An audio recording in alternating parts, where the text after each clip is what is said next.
At ito po, may bagong project na naman po si Ka-Welder, no?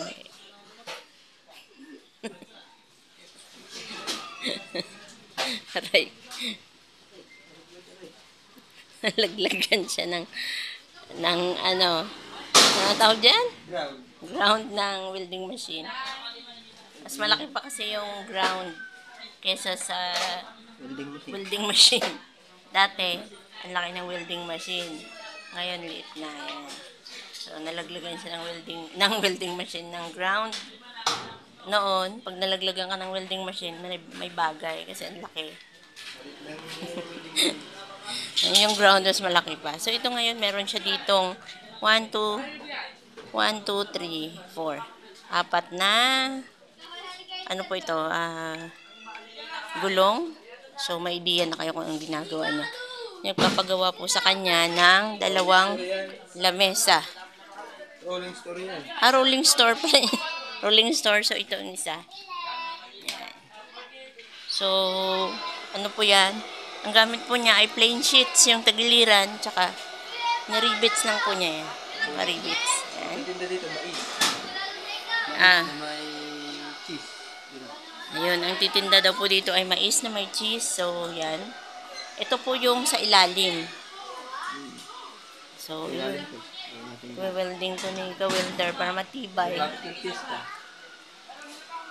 Nadayo po kasi sa mga piyestahan yung may-ari nito. So, nakailang beses na po sila nagpagawa. At actually, marami na silang ganito, no? So, iba, nasira. Pero kumikita po sila dyan, mga Ka-Welder. So, kung meron kayong gustong business, pagawa po kayo ng mga ganito, mga rolling store at saka mga food cart. Ayan. Oh. So, may listahan daw po sila ng mga date kung kailan ang piyesta at saka kung saan, dahil nadayo po sila dito po sa mga bayan-bayan, malapit po dito sa Nasugbu. Ayan. At ang piyesta po ng Nasugbu ay sa May pa naman. Ay, Nasugbu. Bukana pala. Nang Bukana, Nasugbu, Batangas. Yan. Yan, Winnie.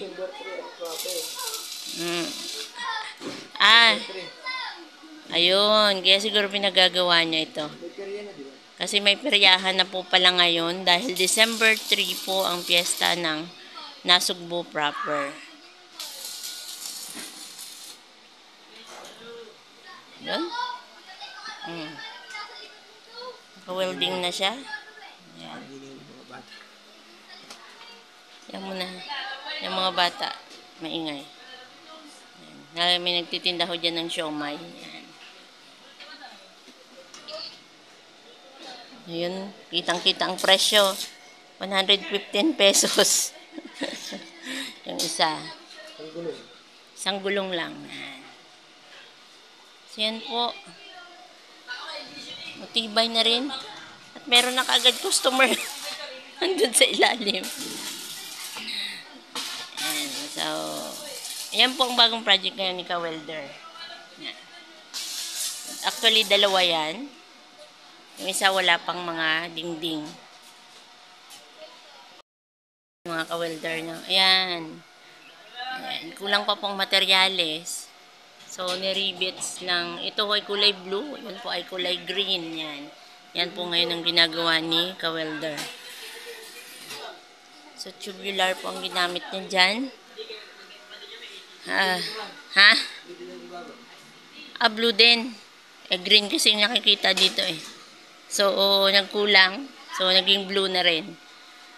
Yan. At ito po, meron siyang, naka-ready na rin po ito. Anong gagawin dito? Pipinturahan. So, natanggal na po niya at nabaklas na po niya yung mga kasu-kasuan.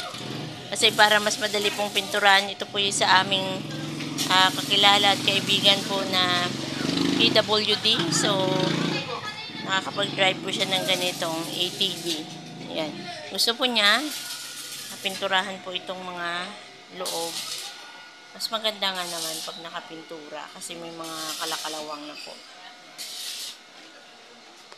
At yun o, paggawa din yan. Ewan ko anong problema nitong limited edition. Marami po ditong mga motor. Yung iba po wala pang mga materyales, yung iba po in-order pa. So naka-standby lang po dito sa amin. Ngayon po umulan, sobrang init pero umulan po ng sandali ng napaka lakas na ulan tapos bigla pong huminto. So ang resulta po niya sobrang init. Yan ha, yung sobrang init. Ang ating pong sinampay, pinasok ko ng hindi pa tuyo. Kesa naman teka. Hey. Yun. Ito po pala. Ayan. Ito po yung stove.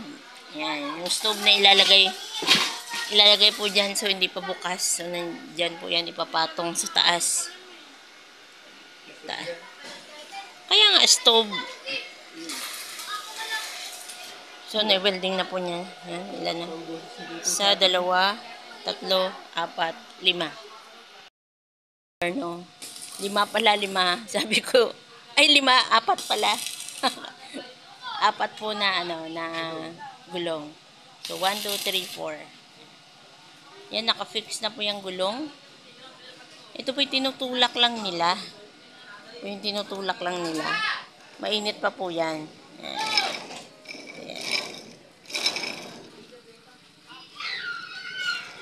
Ayan. Mainit pa. At babalik ta rin na ni Kawelder ang mga nagawa niya. Ayan na. Blue din. Magaan na. Actually, magaan lang naman po siya. Ayan. O, diba? Ganun pala yun, no? Yan, ganun po yan. Tinutulak lang nila. Lalo na kapag yung daan ay flat lang.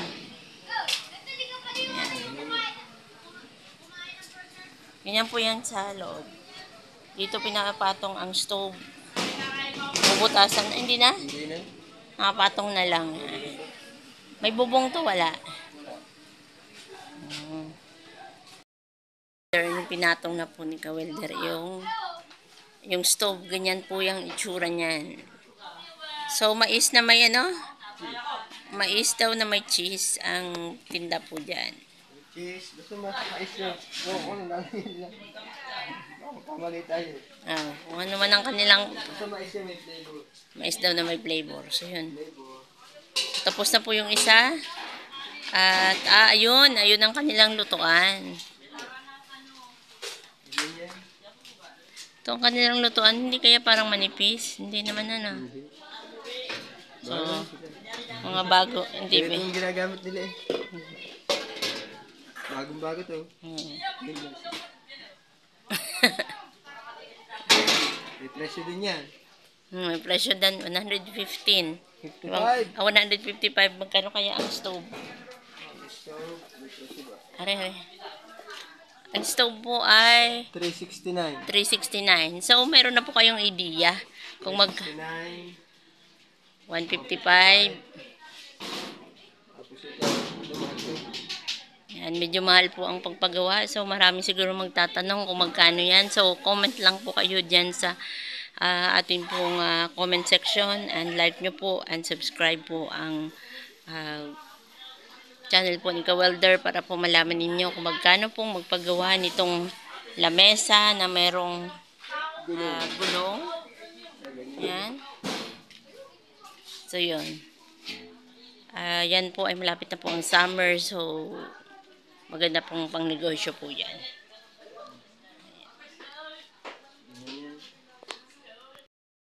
Welder, at yan na po ang continuation po ng paggawa ng food cart na pang mais.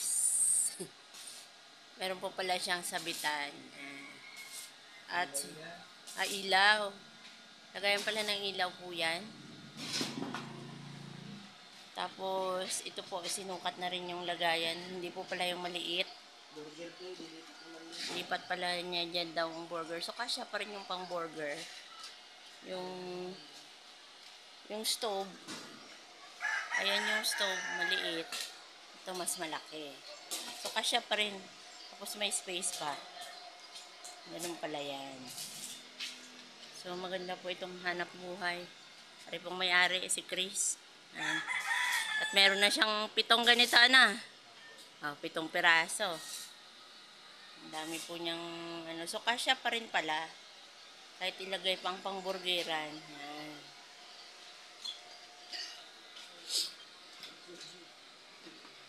Yan, bagong-bago po yan ang kanyang food cart. Na may lagayan pala na pang ilaw. May ilaw pala yan dyan. Paano kapag uulan, Chris? Payong po. Ah, may nakalagay. Dito po, kakabitan po namin dito ng payong. Ah, may payong. Pinakamalaking payong. Yung malaking payong na iba't ibang kulay. Ayun, maganda. Umbrella beach ba yun? Yung beach umbrella. Iba't ibang kulay, no? So, maganda ang kanilang naisip na ito. Yan. Ayun, may tarpaulin pa, kompleto. Lalagyan pa daw yan dyan sa unahan.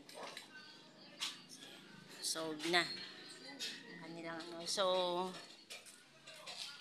pinipinish na lang po yan ni Ka-Welder. So, hanggang dito na lang po.